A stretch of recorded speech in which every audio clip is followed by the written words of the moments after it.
नमस्ते बच्चों, हमेशा खुश रहो। मैं JVN doctor Nirupama Harshvardhan, faculty of education and methodology, Jyoti Vidyapeeth Mahila Vishwavidyalaya Jaipur से। बच्चों, मैं आपको आदिकाल के बारे में बता रही हूँ और पिछले वीडियो में भी मैंने आपको आदिकाल की प्रवृत्तियाँ, आदिकाल के साहित्य की विशेषताएँ, आदिकाल की परिस्थितियाँ, सिद्ध साहित्य के विकास और इन सब बातों के बारे में बताया था। उसी श्रृंखला में मैं आज आपको सिद्ध साहित्य के जो कवि थे, प्रमुख कवि, सिद्ध कवि, उनके बारे में बताऊंगी। जैसा कि बच्चों आप जानते हो कि बौद्ध धर्म की 2 शाखाएं हो गई थी। मैंने पिछले वीडियो में भी बताया था कि बौद्ध धर्म की 2 शाखाएं हो गई थी। कौन कौन सी? एक तो हीनयान और दूसरी वज्रयान। हीनयान और वज्रयान। वज्रयानियों को ही सिद्ध कहा गया था। सिद्ध किन्हें कहा गया था? वज्रयानियों को। तो राहुल सांस्कृत्यायन ने सिद्धों की संख्या 84 बताई है।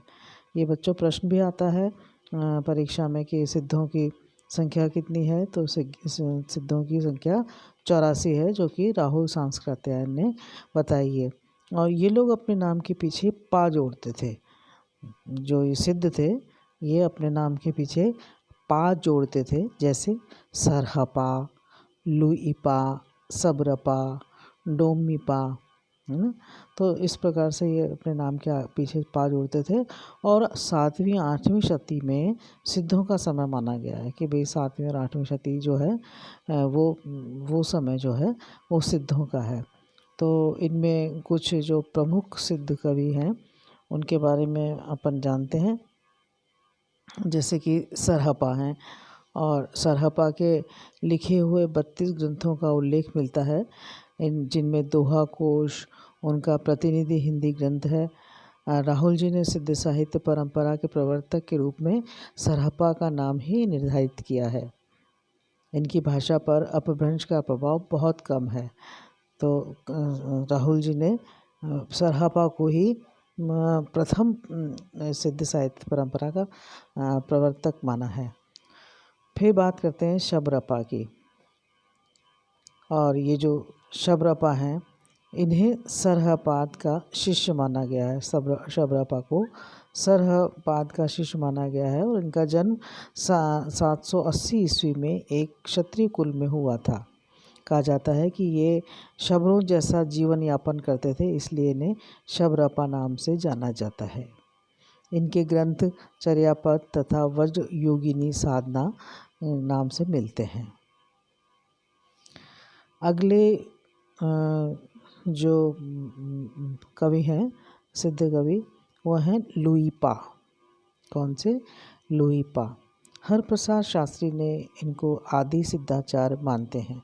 हरप्रसाद शास्त्री इनको आदि सिद्धाचार्य मानते हैं, जबकि राहुल जी इन्हें शबरपा का शिष्य मानते हैं। और इनके ग्रंथों में अभी समय विभाग, श्री भगवत के भी समय तथा उस समय का स्वभाव, दोहा कोश, गीतिका के नाम से गिनाए जाते हैं। तो इनकी कविताओं में रहस्य भावना कोई प्रधानता है। तो जो लुइपा थे, इनको राहुल जी इनको शबरपा का शिष्य मानते हैं। और इनके जो कविताओं में रहस्य भावना की प्रधानता हमें दिखाई देती है। अगले कवि हैं कन्हप्पा। कन्हप्पा, इनका जन्म 1820 ईस्वी में माना गया है और इनके लिखे 74 ग्रंथों का उल्लेख मिलता है। इन्होंने एक और रूढ़ियों का विरोध किया है और वहीं दूसरी ओर रहस्यात्मक भाव से युक्त काव्य की रचना भी करी है। तो कन्हप्पा का जन्म जो है 820 ईस्वी में माना जाता है। इनके लिखे हुए 74 ग्रंथों का उल्लेख है और इन्होंने जो है रूढ़ियों का विरोध किया है और दूसरी ओर रहस्यात्मक भावनाओं से युक्त काव्य भी रचा है। अगली जो कवि हैं, सिद्ध हैं, वो हैं डोमिपा। डोमिपा का जन्म 840 ईस्वी में माना जाता है। इनके लिखे ग्रंथों में प्रमुख डोम्बी गीतिका और योगाचार आदि प्रमुख ग्रंथ माने जाते हैं। तो बच्चों, हमने देखा कि जो प्रमुख सिद्ध कवि हैं वो सरहपा, जिसे इनके पहले कवि माने जाते हैं, इनके प्रवर्तक माने जाते हैं सिद्ध साहित्य के।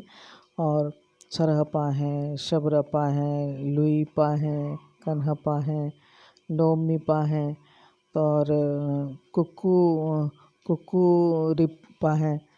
तो इस प्रकार से कई जो कवि हैं ये हमने देखे, इनके लिखे ग्रंथों के बारे में हमने जाना। और बहुत से ग्रंथ इन्होंने लिखे हैं, बहुत प्रसिद्ध ग्रंथ लिखे हैं। तो बच्चों, मुझे विश्वास है कि आपको ये सिद्ध कवियों के बारे में जानकारी मिली है और ये समझ में आई होगी।